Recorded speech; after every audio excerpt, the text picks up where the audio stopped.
on that it would be obstruction. Is that right? Yes. Okay. Oh, any person who persuades another to, yeah. Okay. You also said that a president or any person convincing a witness to change testimony would be obstruction. Is that right? Yes. Okay. And on page 2, you said that a president deliberately impairing the integrity or availability of evidence would be an obstruction. Is that correct? Yes. Okay. That was Attorney General nominee William Barr on Tuesday confirming a memo he wrote about what he considers to be obstruction of justice. Then last night, a report that describes President Trump doing exactly that. Good morning and welcome to Morning Joe on this Friday, January 18th. Joe is off this morning, but we've got Willie and me and a big team to react to this breaking news this morning. MSNBC contributor Mike Barnicle is with us. Donnie Deutsch is with us, former aide to the George W. Bush White House and State Department's Elise Jordan is here. Editor of Commentary Magazine and columnist at the New York Post, John Fedoretz, and NBC News and MSNBC law analyst, editor-in-chief of Lawfare, Benjamin Wittes. So in a moment, we're going to get to the government shutdown now 28 days in and some incredible dynamics between the president and Nancy Pelosi. As Americans worry about their next paycheck, President Trump and the House Speaker are taking their fight to the next level. But first, a major story broke late last night, which some members of Congress say could be the most serious allegations yet about Donald Trump and Russia. BuzzFeed News reports that President Trump directed his then attorney, Michael Cohen, to lie to Congress about negotiations to build a Trump Tower in Moscow, citing 2 federal law enforcement officials involved in an investigation of the matter. NBC News has not independently confirmed this report. BuzzFeed sources go on to allege that the president and his children, Ivanka and Donald Trump Jr., received regular, detailed updates about the real estate development from Cohen, whom they put in charge of the project, despite Trump's repeated claims to have no business deals with Russia. The 2 sources tell BuzzFeed that Cohen also told the special counsel that after the election, the president personally instructed him to lie by claiming that negotiations ended months earlier than they actually did in order to obscure Donald Trump's involvement.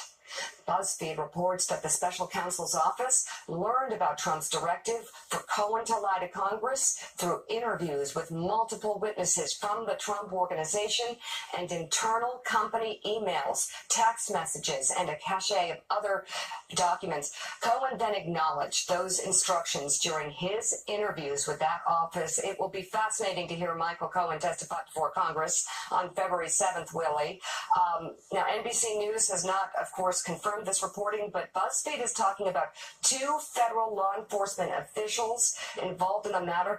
So many implications here to consider. Yeah, without question, this is a big one. The special counsel and Michael Cohen both declined to comment on this story. Benjamin Wittes, I want to go to you on this. You tweeted last night that you had a lot of thoughts about it, but you weren't prepared to say them publicly until you gather your thoughts in the morning. So here we are in the morning.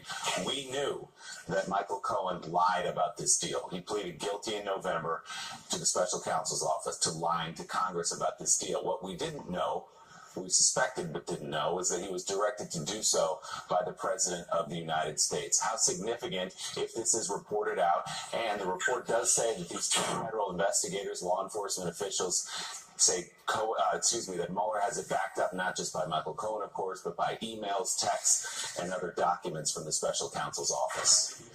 Yeah, so the story is a very big deal for, I think, for 3 independent reasons, or maybe interrelated reasons. The first is that, as Mika's introduction suggests, this is, if true, an obstruction of justice by anybody's standards, including the relatively restrictive ones laid out in Bill Barr's memo. And so, there's a big debate about the parameters of how can you apply the obstruction statutes to things like valid president power exercises, like firing the FBI director. There is no debate about whether directing somebody to lie under oath is a crime, right? And so the first important element element of the story is just that it is a direct allegation of criminality by the president with respect to obstruction of the Russia investigation.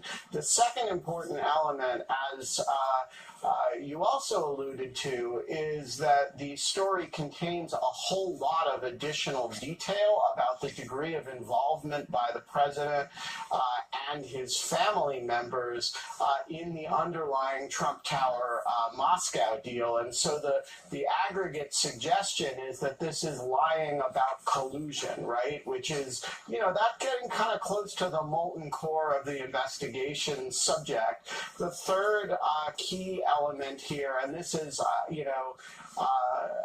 different from other stories, this is attributed to law enforcement sources. And I suspect that probably does not mean that it's a leak from the Mueller investigation, but it is sure likely to be interpreted that way, and that is going to open up a new front in the fight between the special counsel's office and the president, as it gives the president's forces significant new ammunition to accuse the Mueller investigation now of leaking. So Mike Barnicle, Rudy Giuliani did say last night, responding to this BuzzFeed report, quote, "If you believe Cohen, I can get you a great deal on the Brooklyn Bridge." So again, going after Michael Cohen, here's the problem with that defense. The BuzzFeed reports says the special counsel office learned about Trump's directive for Cohen to lie to Congress through interviews, not just with Michael Cohen, but Trump Organization, and internal company emails, text messages,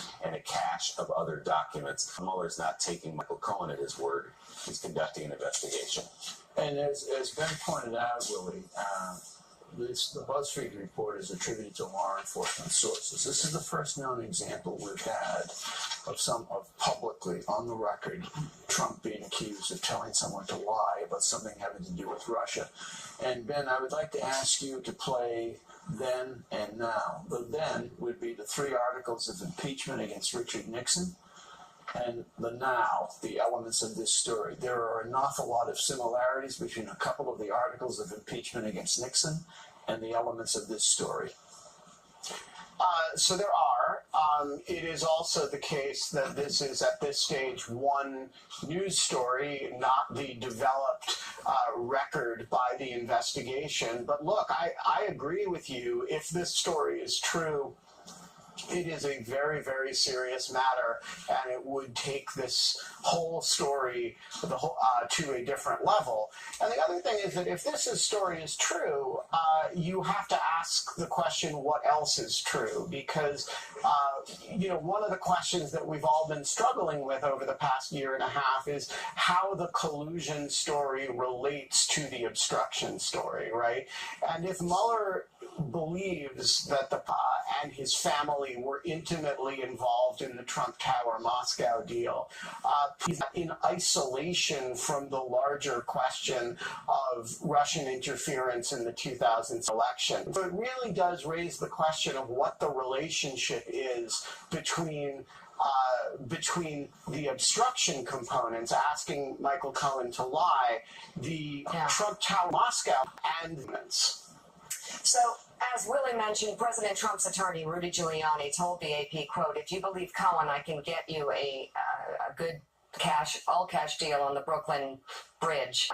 In Congress are seeking answers. House Intelligence Chairman Adam Schiff wrote this: "The allegation that the President of the United States may have suborned perjury before our committee in an effort to curtail the investigation and cover up his business dealings with Russia is among the most serious to date. We will do what's necessary to find out if it's true." And Senator Chris Murphy of the Foreign Relations Committee wrote, "If Mueller does have multiple sources confirming Trump directed Cohen to lie to Congress, then we need to know this ASAP. Mueller shouldn't end his inquiry, but it's about time for him to show Congress his cards before it's too late to act." John Podhoretz Okay, first of all, how can they act at this point? When Schiff says we'll do what we can to find out if it's true, do they have new powers to actually do that? And what do they mean by acting now? What are the possibilities? And I'll give a third question, and if anyone else on the set has the answer, raise your hand. Is Cohen able to talk about this on February 7th? Fedoritz, go.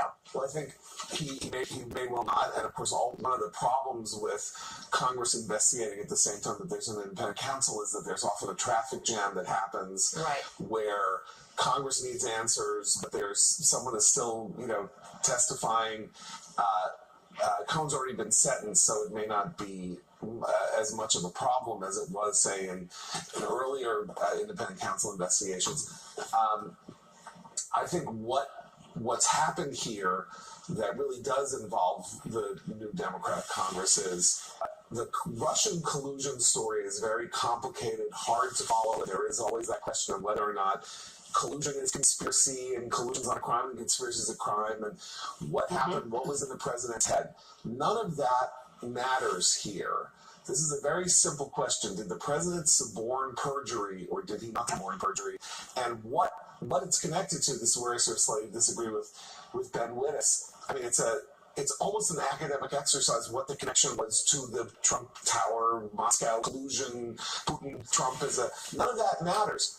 Either he suborned perjury or he didn't. If he suborned perjury, he was going to be impeached by the Democratic Congress without question. I don't know how you prove it, except for this. Remember, one of the key details is Mueller secured the cooperation through, indemnification of Trump's lawyer, Alan Weisselberg.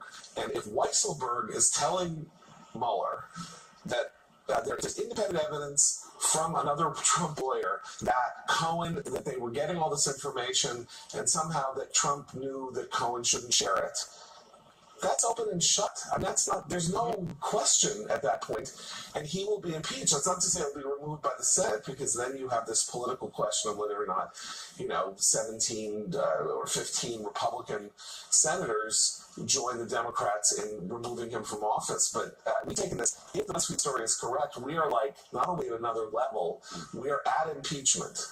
So so just to be clear, I actually largely agree with that, but I don't think they're quite as severed. The underlying story from the subordination of perjury allegation are quite as severed as John says. Not because in principle I disagree with him, but I do think we severed those as a society in the Clinton impeachment matter, where there was a very clear subordination of Monica Lewinsky's perjury, and a lot of people reacted to that by saying, come on, it's just about sex. In other words, the underlying substance of the matter did matter to the way it was received by the political system, rightly or wrongly. And here, all I'm saying is that bar is pretty cleared, because it's not a trigger underlying it. It's actually the whole thing that we've been talking about for 2 years. I want to respond to your question about, is Michael going to get any of this? The answer is no. The one thing, obviously, I cleared to him before he can go before Congress, and the one ground he can answer as it pertains to the Russian investigation. That does not mean that's not going to be must-see TV, and I think a lot of people's heads are going to be spun in many, many, many, many circles. Let's just remember a few things. This is one nugget. One nugget. Let's think about 7 months. Let's think about the dozens of hours of Hope Hicks, and on and on and on. And none of these people are going to be lying Bob Mueller to on hide. So it is going to be stunning instruction. It's only a day later. I don't want to leave the story because of all the things that Trump has done. It is 2 days ago when Trump went on TV and threatened his father-in-law. That is obstruction. I'll tell you why it's obstruction, because I was on the phone with Michael. And Michael's first reaction was, I'm not testifying. I can't do this. They're going after my family, my innocent father-in-law. So if that's not obstruction, and he will testify, but that is the level that Donald Trump would go through. So the fact that he told Trump to lie to Congress about the tour, there's on the story. This is the tip of the iceberg for that is going down. Checking out MSNBC on YouTube, and make sure you